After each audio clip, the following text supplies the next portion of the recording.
tunatoa huduma mbalimbali ikiwemo ushauri nasihi kuhusiana na ulaji, ambao hii ni mfanano wa sahani ya chakula ambao inaonyesha mchanganyiko wa vyakula mbalimbali kama tunavyoona hapa, ambako tunaelekeza angalau mtu aweze kuchagua chakula kimojawapo kutoka katika kila kundi ili kuweza kuhakikisha kwamba wanakuwa sawa, lakini pia tunaweka miili yetu vizuri ili kudhibiti changamoto zitokanazo na lishe.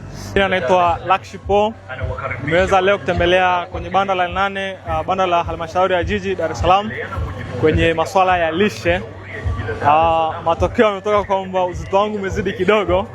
Kwa hiyo wamenishauri kwamba inabidi nizingatie mlo kamili, mazoezi na kazi ambazo zinaweza kunifanya nika maintain afya yangu.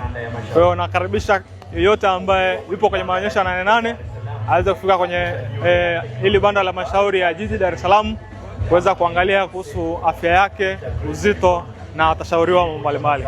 Kwa majina naitwa Gilbert Aristide na leo nimekuja kwenye maonyesho ya banda la 8 huku. Nimekutana na banda ambalo walikuwa wanatoa ushauri katika masuala yote ya lishe, na nimepewa ushauri hapa kwenye hili banda kwamba tukiwa kama vijana inafaa tuzingatie mazoezi, tule chakula ambacho kitajenga mwili vizuri ili mwili wako sio kaelekea kupata lishe duni na kupata magonjwa na kupitia hali ngumu. Kwa hiyo kama ni kijana, pitia katika banda ile hapa analotoa mwongozo mzuri wa chakula ili uweze kufaidika na kile ambacho utakachopewa kuambiwa hapa. Karibu. Hapa utajifunza tu kuhusiana na lishe na afya. Utajifunza pia kuhusiana na ulaji mzuri, unatakiwa ule nini ili uweze kuboresha afya yako. Lakini pia ni muhimu sana kujua uzito wako kwa sababu uzito ni afya pia.